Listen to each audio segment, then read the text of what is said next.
अस्सलाम वालेकुम जी। आज हम डिस्कस करेंगे कि ऑपरेशन सिंदूर और जो एपिक फ्यूरी ऑपरेशन है बाय यूएस ऑन ईरान, ये दोनों क्यों स्ट्रेटजिक फेल्यूर हुए, इनके पीछे क्या रीज़न्स थे और क्या इम्प्लिकेशंस हैं ग्लोबली और क्या इम्प्लिकेशंस हैं रीजनली और क्या चैलेंजेस यूएस को फेस करने पड़े ईरान में। तो ये काफ़ी इंपॉर्टेंट आर्टिकल है, तो आइए इसको डिस्कस करते हैं। ये CSS PMS के लिए बहुत इंपॉर्टेंट है for current affairs and Pak affairs. देखें, Operation Sindoor and Epic Fury. Operation Sindoor जो कि इंडिया ने किया था against Pakistan and Epic Fury जो कि यूएस ने किया अगेंस्ट ईरान। देखें, आजकल की जो वॉरफेयर है उसे हमें पता चल गया है कि अलोन जो मिलिट्री पावर है वो आपको विक्ट्री अचीव नहीं करवा सकता। इंटरनेशनल एरिना में ये चीज़ वाज़े हो चुकी है कि आप अगर बहुत बड़े मिलिट्री पावर हैं, कितने भी कॉन्फिडेंट हों लाइक इंडिया लाइक यूएस, ये आपको विक्ट्री इंश्योर नहीं करा सकती। मॉडर्न कॉन्फ्लिक्ट मल्टी डायमेंशनल हो गया है, यानी जंगें सिर्फ बॉर्डरों पे नहीं लड़ी जाती, जंगें साइबर वॉरफेयर हो गई हैं। इंटरनेट पे नैरेटिव किस तरह बिल्ड होते हैं, इकोनॉमिक डिप्लोमेसी किस तरह इफेक्ट करती है, प्रॉक्सी वॉरफेयर क्या होता है, डिप्लोमेटिक प्रेशर क्या होता है, ये सारी चीज़ें जो है इम्पैक्ट करती हैं। और ये सारी चीज़ें एक डायमेंशन है वॉरफेयर की इन मॉडर्न टाइम्स। देखें, दोनों ऑपरेशंस ये एग्जांपल हैं इस चीज़ का कि किस तरह जो है आप जो है कितने भी बड़े मिलिट्री पावर हों, लेकिन जो है आजकल के वॉरफेयर में विक्ट्री सिर्फ अलोन मिलिट्री पावर से नहीं आती। ऑपरेशन एपिक फ्यूरी ईरान के ख़िलाफ़ यूएस ने किया। मकासद क्या थे कि भाई ईरान के न्यूक्लियर कैपेबिलिटीज़ को एकदम से डिसमेंटल कर देना, ख़त्म कर देना। ईरान कभी भी न्यूक्लियर वेपन ना बना पाए, जबकि वो बना भी नहीं रहे। दूसरा, उसके मिज़ाइल सिस्टम्स को कमज़ोर करना, ख़त्म करना, जो कि वो मिज़ाइल्स बना रहा है, एडवांस ना करे, मॉडर्नाइजेशन ना करे। रिड्यूस करना ईरान का रीजनल इन्फ्लुएंस, ईरान रीजन में एक स्ट्रॉन्ग पावर के तौर ना उभरे, इसराइल की हेजमनी को चैलेंज ना करे, सऊदी को कोई थ्रेट परसीव ना करे, ठीक है ना, उसको शो ना करे। और न्यूट्रलाइज़ करना प्रॉक्सी नेटवर्क्स को। प्रॉक्सी नेटवर्क्स यानी जो ईरान के बिहाफ पे ग्रुप्स काम करते हैं, लाइक हिजबुल्लाह लेबनान में है, लाइक हूसीज़ हैं यमन में, लाइक जो है ज़ैनबियून ग्रुप है। तो इन ग्रुप्स को न्यूट्रलाइज़ करना, ख़त्म करना, बेज़रर करना। लेकिन ऑथर कहते हैं एवरीथिंग कंटिन्यूज़ टू फंक्शन, हर चीज़ उसी जगह है और इतना कोई थोड़े से जो है वो इफ़ेक्ट हुए हैं, लेकिन अभी भी वो फंक्शनिंग है। तो यानी ऑब्जेक्टिव्स अचीव नहीं हुए हैं। चैलेंजेस क्या हैं यूएस को फेस करने पड़ रहे हैं? एक तो स्ट्रेट ऑफ हॉर्मुज़ की डिसरप्शन ने यूएस को एक बहुत बड़ा चैलेंज फेस किया, जिसकी वजह से एलाइज ग्लोबल इकोनॉमी पे इम्पैक्ट पड़ा।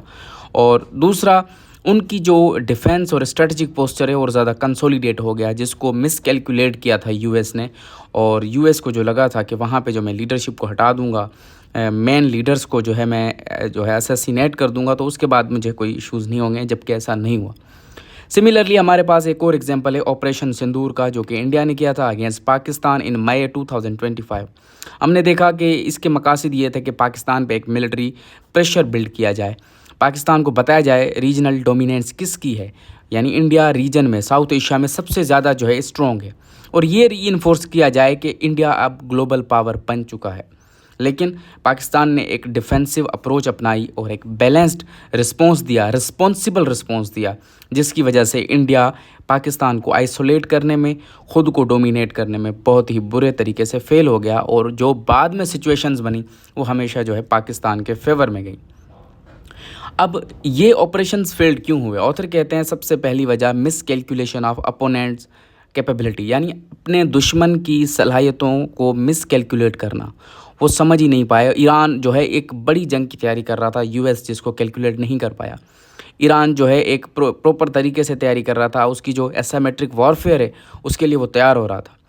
और वही चीज़ जो है पाकिस्तान के मामले में जो है इंडिया ने मिसकैलकुलेट कर ली। उसे अपनी कन्वेंशनल मिलिट्री का इतना बड़ा जो है इतना ज़्यादा कॉन्फिडेंस हो गया था कि उसने एग्रेसिवनेस दिखाई। Similarly role of non traditional factors, पुरानी रिवायती जंगों में जो फैक्टर्स नहीं थे, जो चीज़ें आज एग्जिस्ट करती हैं, उनको इग्नोर कर दिया गया। पब्लिक सपोर्ट एक बहुत बड़ी बात होती है आज के वॉर में। इंटरनल स्टेबिलिटी, स्ट्रेटजिक डेप्थ, ये सारी चीज़ें जो है एक बहुत बड़ा रोल प्ले करती हैं। ईरान पे जब वॉर हुई, हमने देखा ईरान इंटरनली फुली कंसोलिडेट हो गया। जो इंटरनल उनका इत्तेहाद है वो बहुत ज़्यादा हो गया, जिसको वेस्टर्न मीडिया ने दिखाया था कि ईरान में लोग तंग हैं हुकूमत से, लीडरशिप से। सिमिलरली पाकिस्तान में हमने देखा जब इंडिया ने एक मिस एडवेंचर करना चाहा पाकिस्तान में मई में, तो हमने देखा हमारी पॉलिटिकल लीडरशिप, हमारी मिलिट्री जो पोस्चर है वो सब एक ही जुट होकर जो है हमने उसका जवाब दिया। तो ऑथर कहते हैं कि उसी तरीके से ईरान जो है जो साइबर और इन्फॉर्मेशन है, जो इंटरनेट पे डिजिटल इन्फॉर्मेशन है, वहाँ पे नैरेटिव को शेप कर रहा है। दुनिया यूएस को एज अ विलन देख रही है और ईरान को एज अ हीरो देख रही है, और ये चीज़ें बहुत ज़्यादा अफेक्ट करती हैं आज के मॉडर्न वारफेयर में, जिनको जो है बिल्कुल इग्नोर कर दिया गया। ग्लोबल लेवल इम्प्लीकेशंस देखें तो मेजर पावर्स को ये अंदाज़ा हो चुका है कि ऑब्जेक्टिव्स इन मल्टीपोलर वर्ल्ड अपनी मिलिट्री पावर के थ्रू अचीव करना इतनी बड़ी कोई आसानी चीज़ नहीं है, जो कि यूएस ने एक गलती की, इंडिया ने की, और हमने 2022 में देखा कि रशिया को भी यही लगा था कि यूक्रेन पे अटैक करके मैं एक दम से जो है वहाँ पे कंट्रोल हासिल कर लूँगा। सेकेंडली ग्लोबल इकोनॉमी पे एक बहुत बड़ा इम्पैक्ट पड़ा। हमने देखा स्ट्रेट ऑफ हॉर्मज़ की वजह से पूरी दुनिया में एक एनर्जी एंड ऑयल क्राइसिस चल रहा है, पूरी दुनिया इससे अफेक्टेड हुई है। शिपिंग रूट है, एक मेजर शिपिंग रूट है, 1/5 ऑफ द शिपिंग जो है वहाँ से होती है, जिसका एक बहुत बड़ा इम्पैक्ट पड़ा, जिसकी वजह से यूएस पे भी प्रेशर पैदा हुआ। रीजनली हम देखें तो सिक्योरिटी परसेप्शन चेंज हो चुकी है मिडिल ईस्ट में अरब कंट्रीज़ को पता चल चुका है, गल्फ़ कंट्रीज़ को ये पता चल चुका है कि जो हमें सिक्योरिटी इंश्योर करवाता था यूएस, आज वो खुद एक वॉर में इन्वॉल्व है। आज उसकी मिसकैलकुलेशन की वजह से हम जो है ड्रोन्स एंड मिसाइल्स का निशाना बन रहे हैं। आज हमारी सॉवरेनिटी कंप्रोमाइज़ हो चुकी है। आज हम जो है उस यूएस एक रिलायबल पार्टनर नहीं रहा। साउथ एशिया में रीजनली देखें तो हमें पता चल गया कि एक लिमिटेड कॉन्फ्लिक्ट, जैसे एक जस्ट जो है टेररिज्म के बेसिस पे जो इंडिया ने हमारे ऊपर मिस एडवेंचर किया, ये कॉन्फ्लिक्ट एस्केलेट हो सकता है, और उस एस्केलेशन की वजह से मेजर पावर्स किस तरह इन्वॉल्व होते हैं, किस तरह जो है जियोपॉलिटिकल पूरा पोस्चर चेंज होता है, हमने देखा। So this was all from today. Thank you so much for watching. अगर आप टिकटॉक पे ये वीडियो देख रहे हैं तो प्लीज़ इसको लाइक करें और फॉलो करें, और अगर आप इसको यूट्यूब पे देख रहे हैं तो please subscribe and bell icon को दबाएं।